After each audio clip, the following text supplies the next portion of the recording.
community.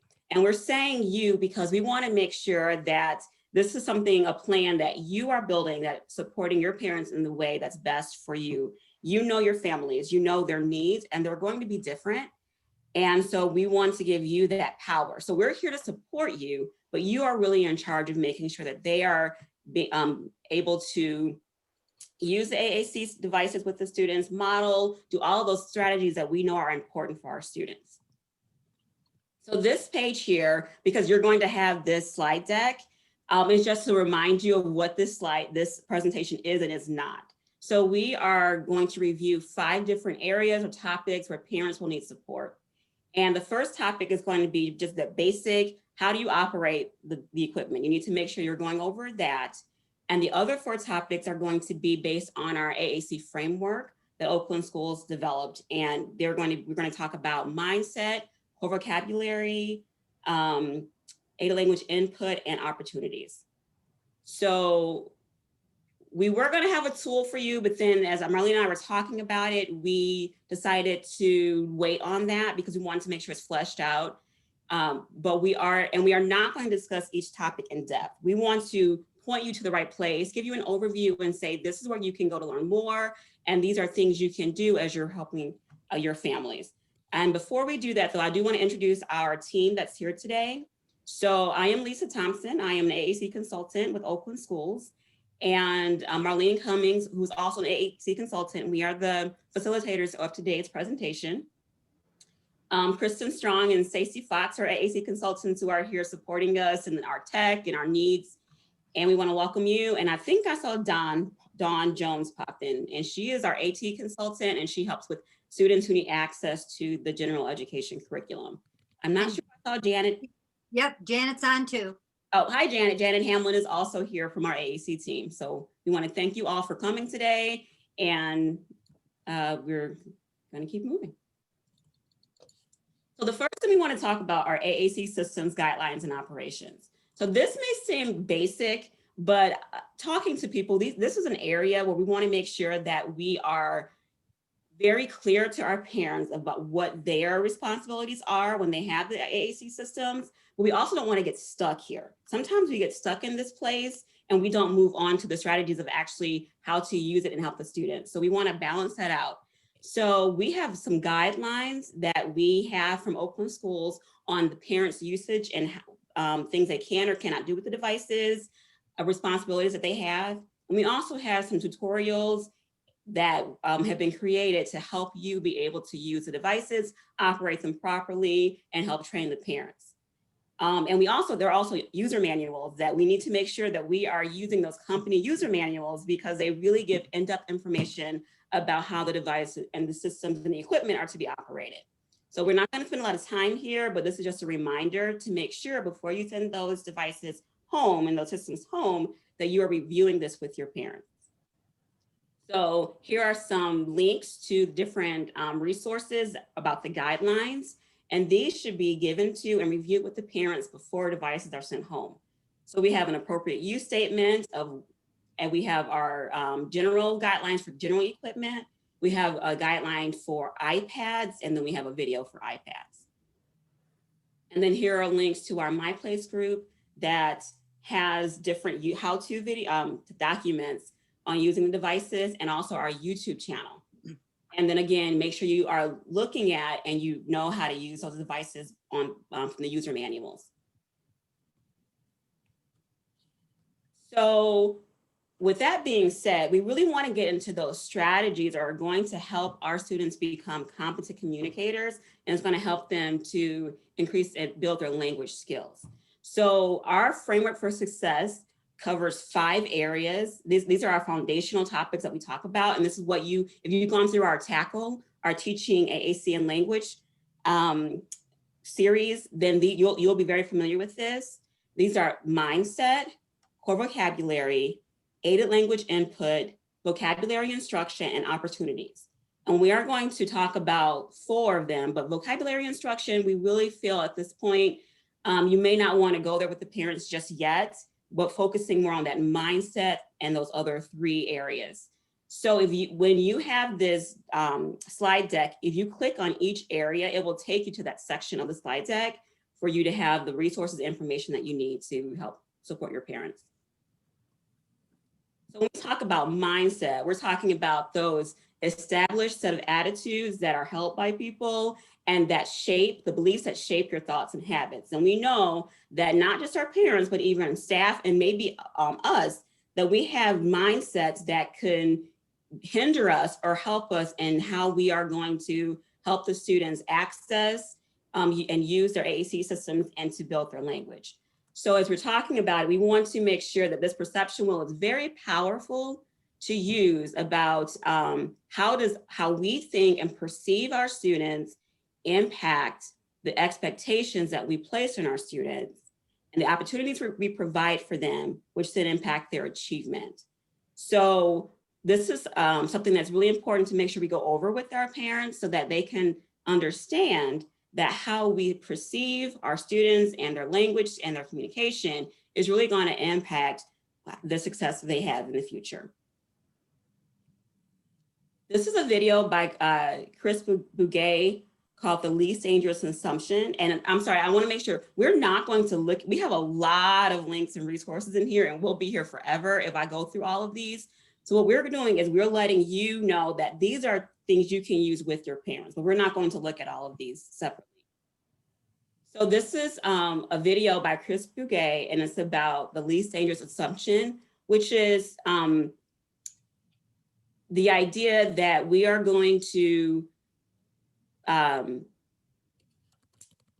it's the concept that we're going to make sure that we are basing and we're planning things and we're instructing and we're teaching our students with the assumption that they're going to be able to do all of this. We know they're going to be able to do all of this versus saying that we don't think they can.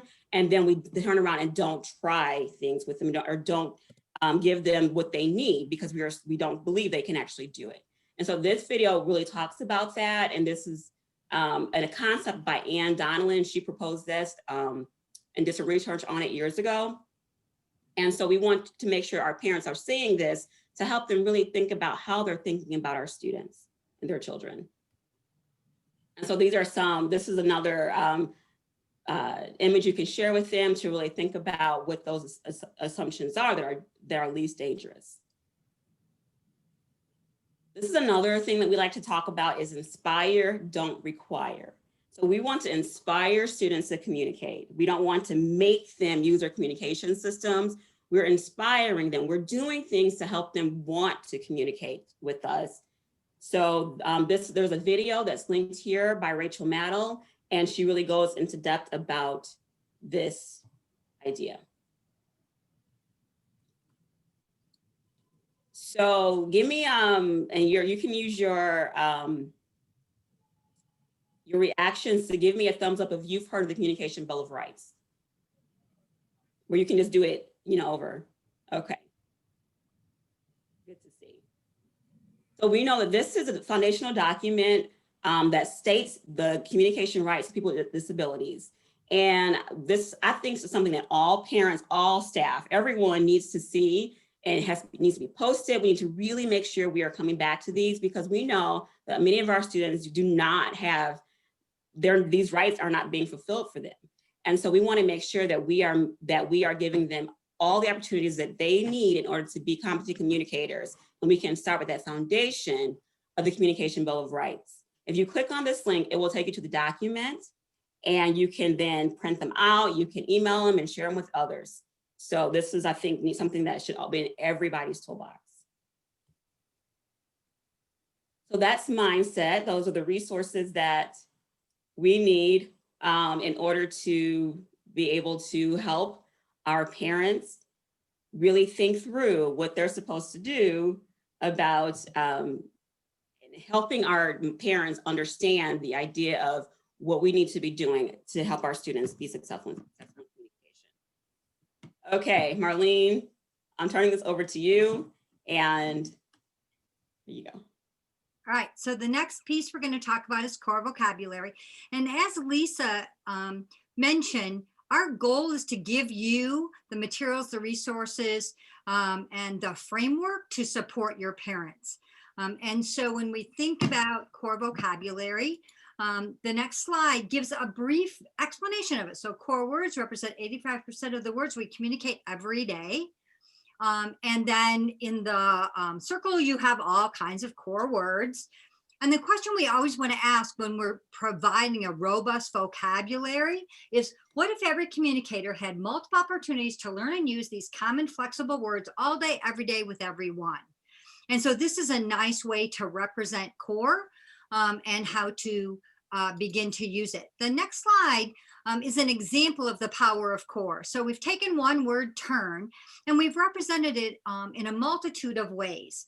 And one thing you can do with families is to choose another word and then begin to help them think about all the phrases that you would be able to use to demonstrate a robust way of using that word. We often think of those core words as, well, it's a single word, we can use it one way, and we want to kind of dispel that myth and see the power even of a single word. And so the next slide talks about why we choose and how we choose those words. We pick core words because it provides communicative opportunities across settings. So we don't have to keep reprogramming the device, creating several different page sets. It also allows the students to demonstrate all the communicative functions, which we're going to talk about in a couple minutes.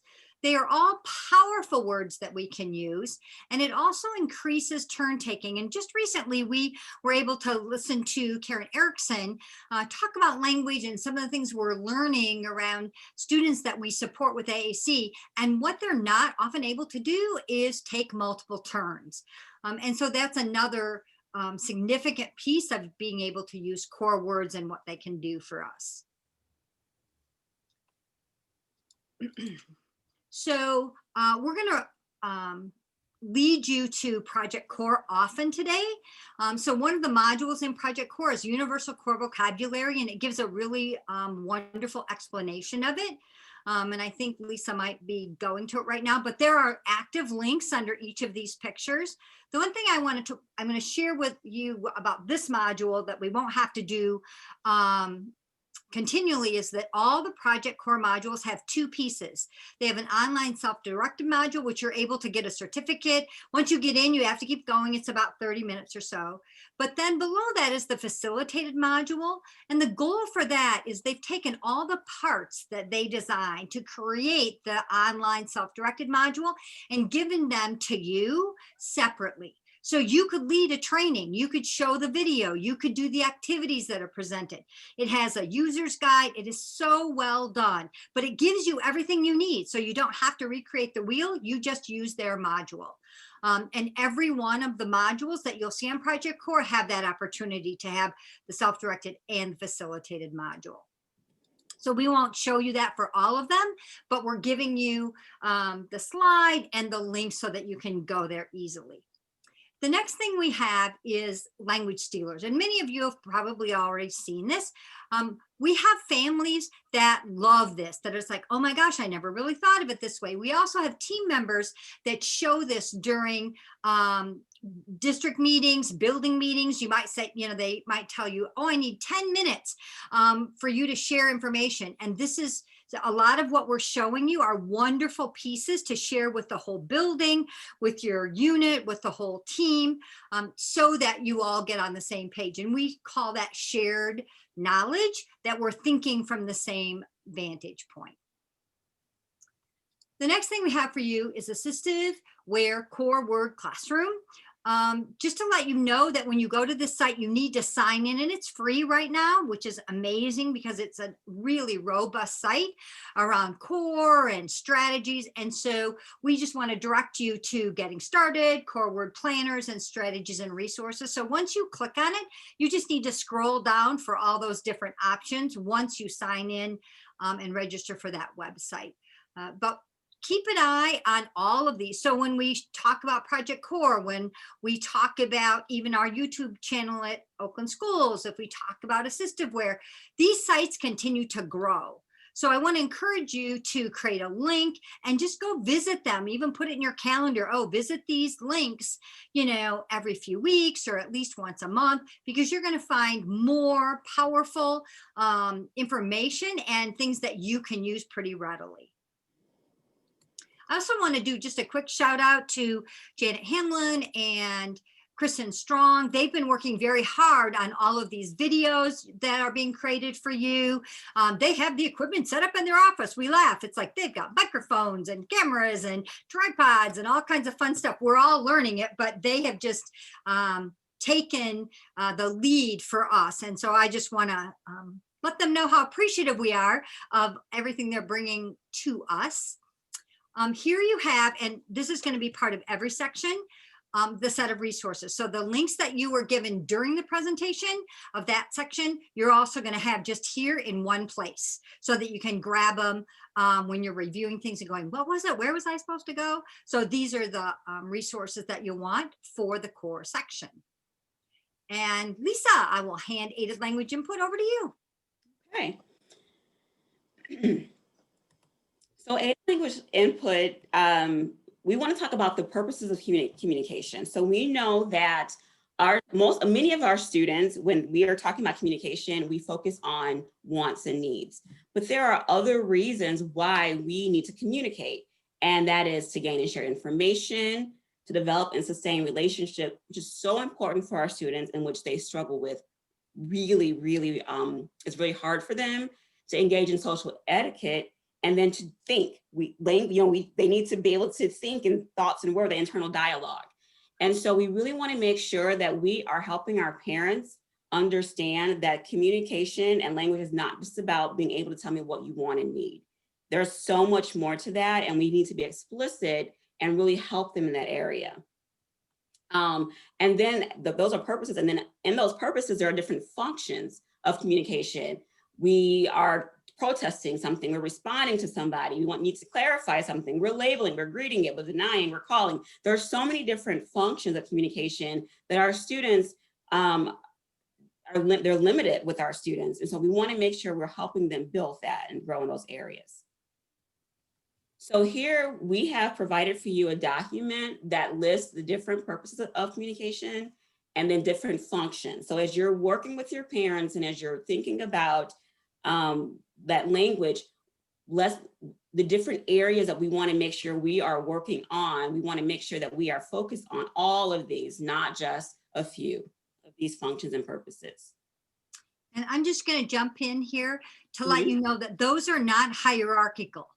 So you don't start with requests and move through. You can start anywhere on that list of functions, anywhere on that list of purposes, and begin to instruct and give lots of opportunities for your students to begin to demonstrate those. And this is a function of communication checklist. So as you're seeing your students, if they are doing different types of communication, whether it's doing shared turn taking, calling attention, you can list how your student is demonstrating this. Is it through gestures?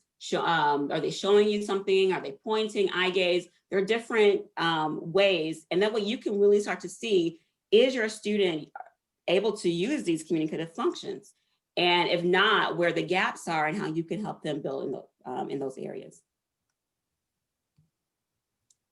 So aided language input is a word I'm sure many of you are hearing. This is really, really important, right? And it is a strategy where communication partners highlight symbols on the AAC system as they verbally interact with people as they're using their AAC, because we're trying to teach them language. This is not about them just communicating, it's building that language in. So we want to show the students how to use their AAC systems along as we're talking. And these are different rationales, and you can go through these with this. Remember, these are for the parents too, so we want to make sure that we are letting the parents understand why these different strategies are important. So they help facilitate AAC users to become competent with their systems. They model naturally occurring communicative exchanges. We show the importance of using their system. It helps facilitate how to slow down language for our students, and it helps teach language. So they can't learn language if no one speaks to them, and we need to speak to them in the way they're going to talk and speak back to others. And also, it's speaking AAC, to an AAC learner. That same thing is we need to talk to the learner the way they're going to be able to communicate and talk to the world around them. So I want to share just a minute about aided language input. And one of the things we're finding is often people call it modeling. And so we're finding that certain people's definition of modeling is a direct imitation. And so they think that when we model for the student, we want them to do exactly what we showed them to do. And we're going to show you a slide in a little bit about that. So we're using often the word demonstrating. So what we're doing, it's kind of a show and tell. So we're demonstrating what that looks like to speak AAC so that the student begins to make sense of that, gets what we call cognitive clarity, understanding about how language works and how language works when it has to be visibly represented for them, as in an AA system or some type of symbolic system. And so you might hear us those words interchanging, modeling, aided language input, demonstrating. And that's why we've shifted that dialogue a little bit to that demonstrating, because there's lots of people that think modeling is different than what we're hoping they understand around aided language input. So why do we do aided language input? And I want to take a step back to say all of these slides are available for you to use during your training with parents. So we want you to know that these ideas, this information, use them in your training so that you can help parents with understanding. So modeling or demonstrating language is important because we're sharing ideas, is teaching them how to share ideas, showing them how to represent relationships between ideas and how to construct meaning to develop and connect to knowledge. So that's why we're doing this. We really are, remember, is building that language for our students, not just having them be rote imitators or just saying what we want them to say. We really want them to be able to share their ideas and understand how that works. So again, it's not imitation. And Marlene, I think, said it beautifully. We want to make sure that students are able to spontaneously generate language. And so that needs to be really, really emphasized with our parents. It's not here, I say like, tell me like, okay, do you like it? You have to tell me like. It's, I will show you how you could say this. And then over time, as they begin to grow in their understanding and their language skills, then hopefully they will say like when they like something. But it is not, we are not trying to get them to say what we want them to say. So this is a great statement that you can use with your parents. We're showing them how symbols work, but we are not making them use the symbols. We are showing them what is possible, what they could say. So along that same line of modeling and demonstrating, we have attributing meaning. And that is when we are looking at what the students are doing and we're identifying for the students, letting them know what they did to communicate something to us. And then we're connecting what they did to something that they could say. So there's these 3 steps in how we do that. We focus on the behaviors and honoring that whatever they did. So if they looked at something, we're letting them know that when they looked at something that maybe we were holding, it communicated something to us. We're going to interpret the behavior. Oh, they looked at it and then respond. Oh, maybe they want that. They looked at it, maybe they want it. And then we're going to model the symbol want to represent and show them that that's possibly what they meant, that they could say that. That's what they meant. Many people get stuck here because they think, well, I don't really know what the student is trying to say. I don't want to make them say something they're not trying to say. So the goal here is not to say, this is what you said to me, or this is what you tried to communicate to me. The goal is for us to show them based on what they did that, you know, if this is what you're trying to say, you could say it this way. And we're wanting them to understand they can communicate to us in more ways than just looking at something. They can actually say something. So the demonstration versus imitation, this is a great table you can see here, comparing and contrasting the two. And I think Marlene explained that beautifully earlier. And so in this, another Project Core module, this is a module that will be great to watch. And this really explains the A language input, the attributing meaning piece and understanding how beginning communicators express themselves. So this is a great place to start with helping families understand what it is we're trying to do with our beginning communicators. And this one is about the alien language input. It gives more information. And honestly, I wouldn't just the parents, staff, yourself, if you're not clear on it, I will make sure that we want to make sure that we are really implementing the strategy with our students, because this is one of the best ways to help our students grow in their language skills. And then this is a sheet from Project Core that really explains, it's a one-pager that explains both a language input and attributing meaning that would be great to hand out to your families as you're making your plan for what you're going to train them in. And one of the things on each of these forms, if you click on the form, it either takes you to that form or gives you a cue to make a copy. So then you have your own form that you can use. You can change it, whatever fits, for your purposes. So we've tried really hard to give you access to every one of these rather than, oh, shoot, I should take notes on that or whatever. You can use all of this content and these forms to support your families or connect with your teams. Yes, and in the notes sections, a lot of these too, we have more explanation. So if you I really don't understand, this concept, we try to explain it so that you would be able to explain it or at least explore more options of ways to learn the information. This is a practice sheet that I use with a team, and we went through with the parent and we sat down and we really wrote out everything in order to help them with the attributing meaning and also with the Ada language input, with a specific activity and what we're going to say and how we're going to do it. This is very powerful because it helps the parents think through the process and gives them a concrete example of things that they could do with the student, with their child. This is a sample of one also, so that it can help you as you're doing that activity. And Marlene, do you want to explain this prompt hierarchy?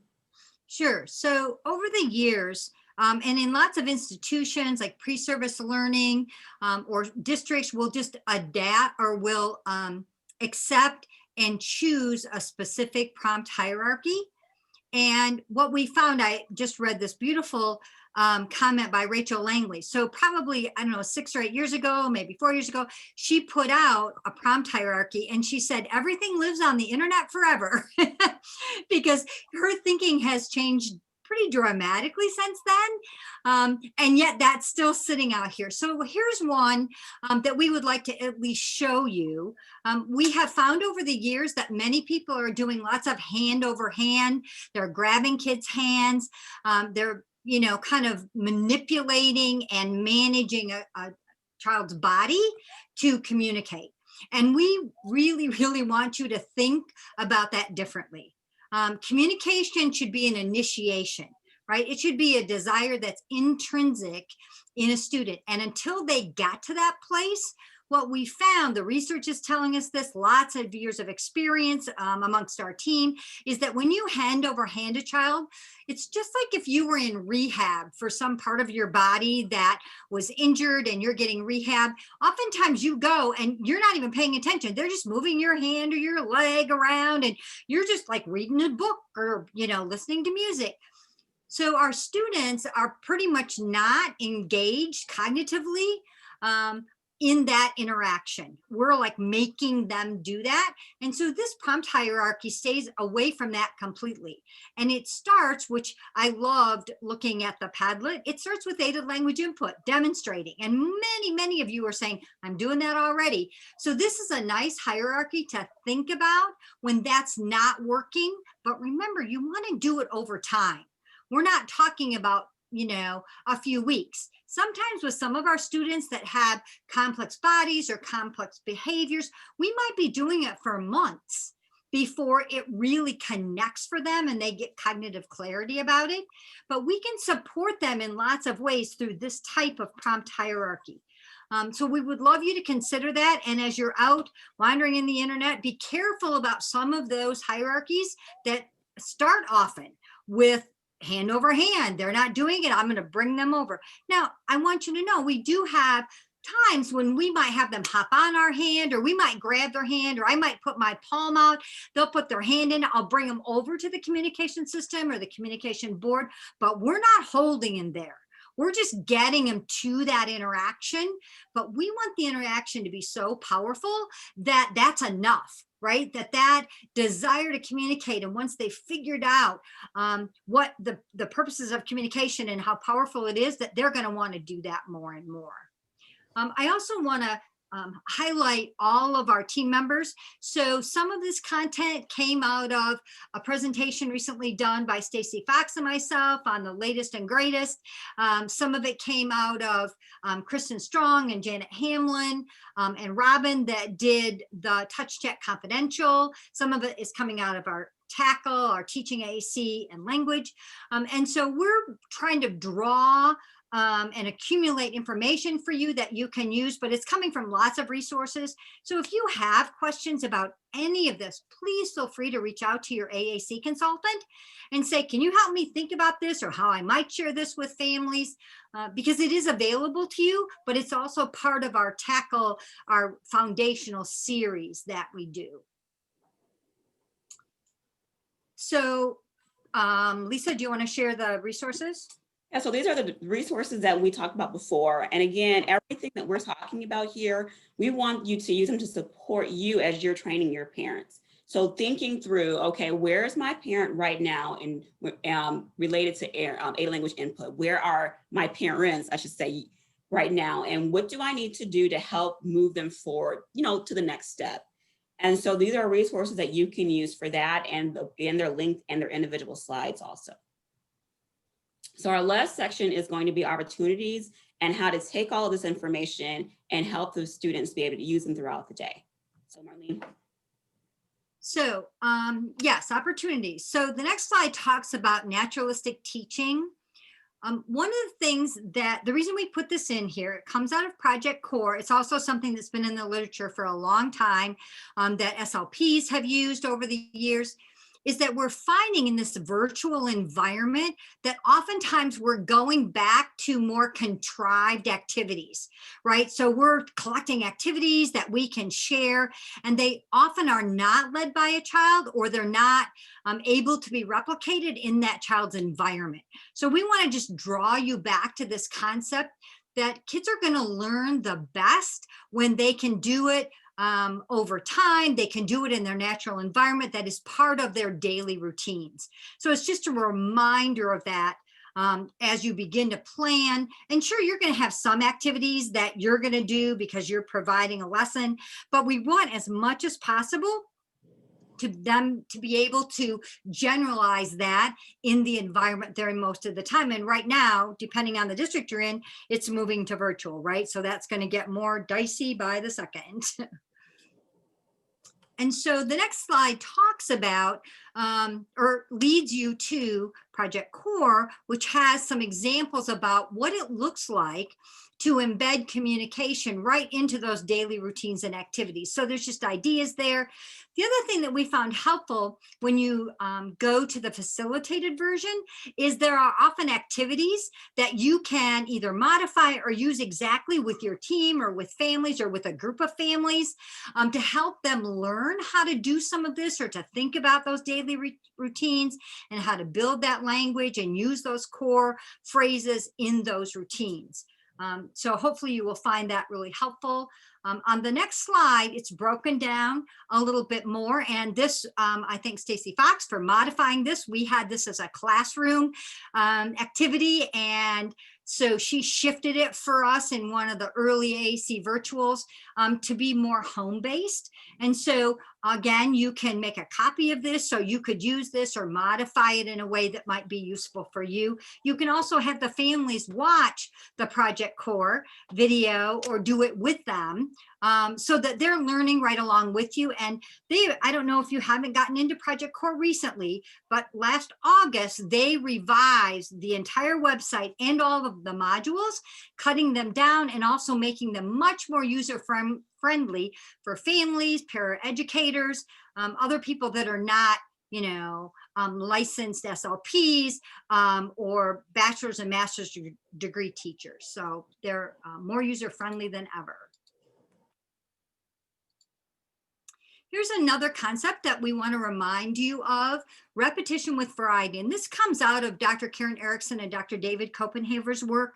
And if you've heard them speak, they often call this the conditions of learning. They also have it in their new book that was just released. Students receive multiple opportunities to work on a target skill in different ways. In other words, keep the target skill constant while varying other aspects of the instructional routine.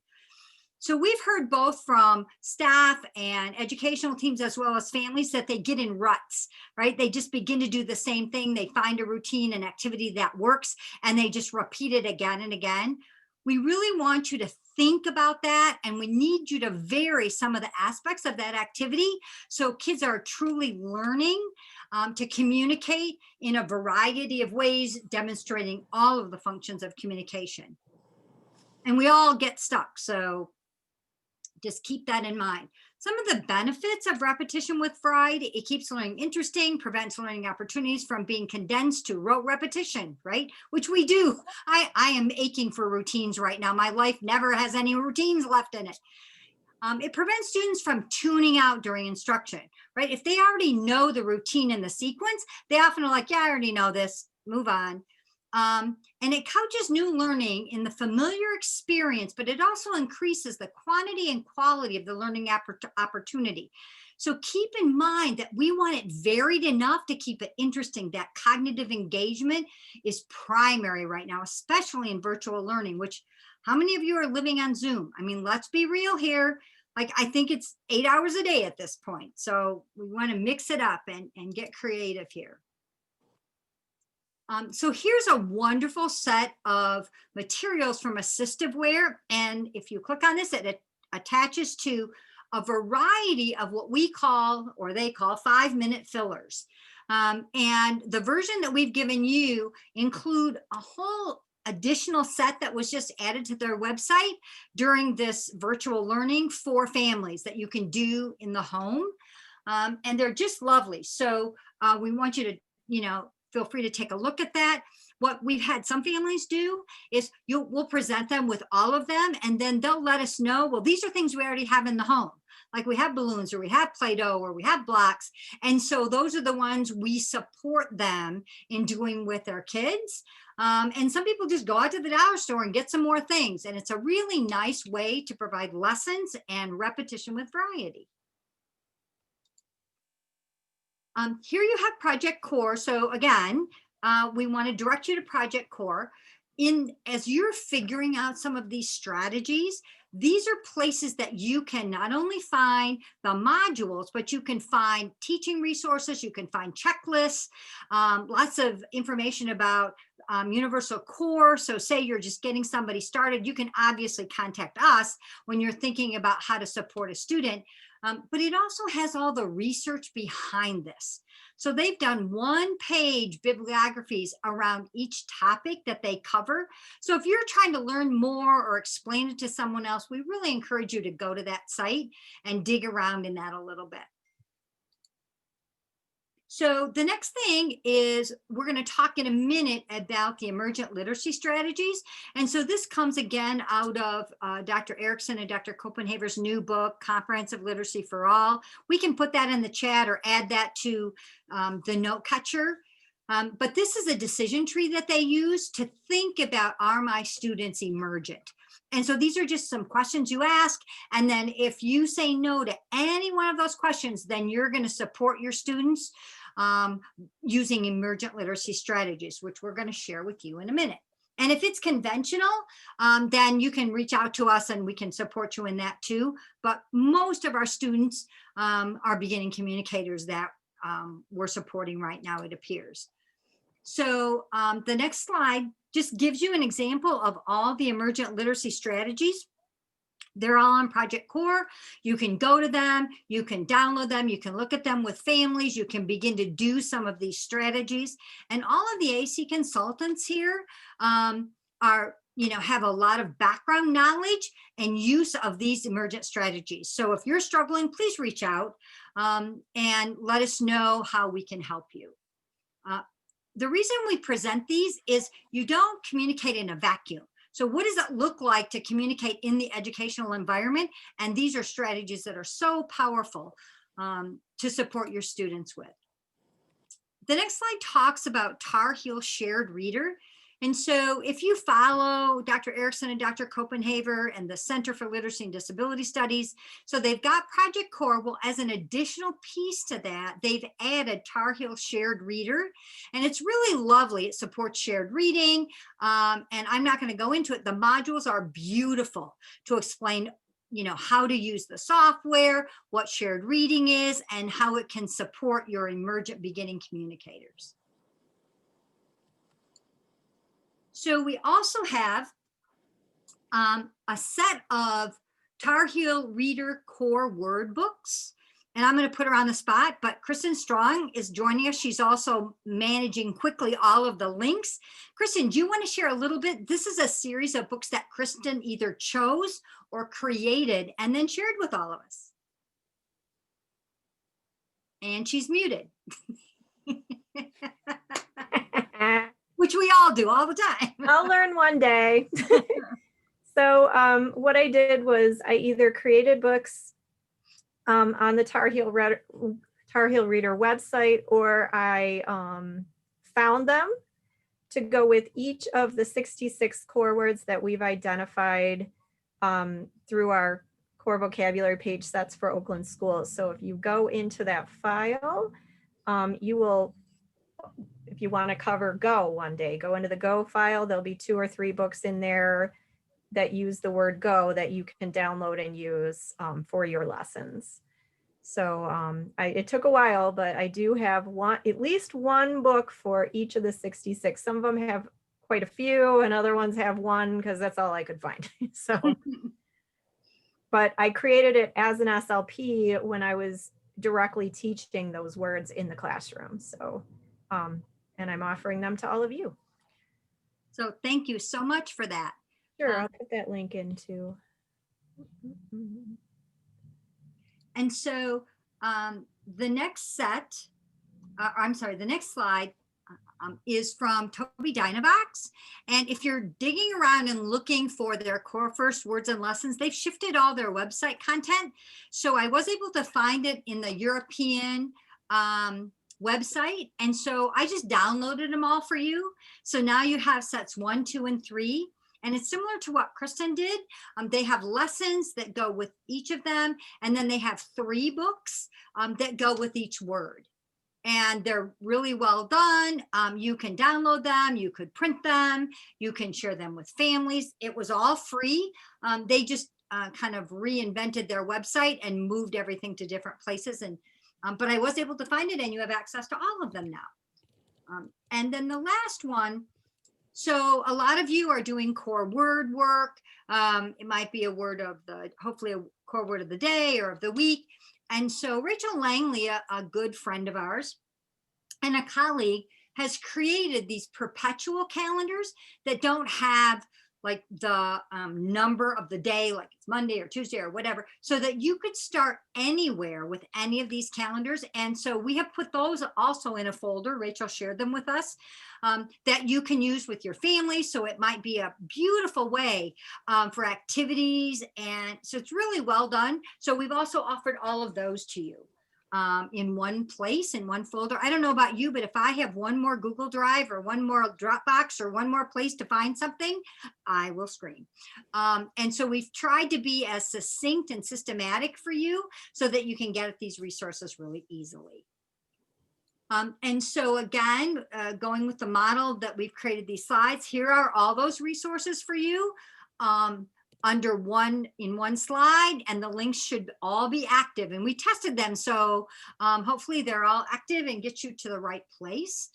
And so then, what we want you to think about when you're considering supporting families is these quick tips. So I'm going to have Lisa go to the next slide. it's important to plan, and all of you know that, but we also forget, right? Like we were planning this talk today in this presentation, and we're really glad we planned because we found all kinds of glitches in the midst of it all that we needed to straighten out. We want you to use activities that are built into the student's day, right? So that they had that ability to do repetition with variety, and they can anticipate certain things and routines, but not so rigid, right? That they aren't able to generalize that learning and that understanding to other interactions. It's important at times to provide explicit instruction, and that's what a lot of you are already doing.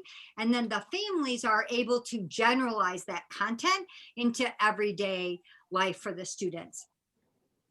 And then we also encourage you to hold group training sessions.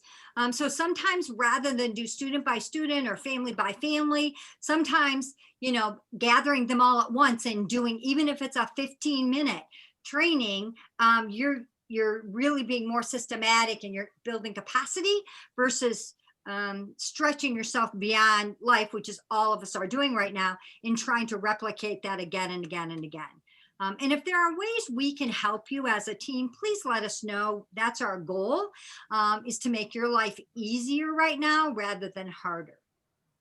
And so the next slide gives it, oh, sorry. Then we're gonna, I'm gonna do one thing really quickly. So we've given you a lot of information here, fire hose, right? And so I kind of want to give you a brain break, but while we're doing that, I want you to think about all of the resources that we gave you today and really think, okay, where am I right now? We don't want you to think you have to do everything next. Where am I right now? Where are my parents right now? And what is something that I can use and, you know, get started on to think about that training for them? So everything, like Marlene said, is in one place. We wanted to have it all in one place for you that you could just go right here to this document and also our note capture with all the links in it to really start thinking, where do I need to start? And then I want you to write down in the chat or somewhere, write down how you could use some of these resources in training with your parents. So I'm going to give you about a minute to think about that and do that, just and then we'll come back.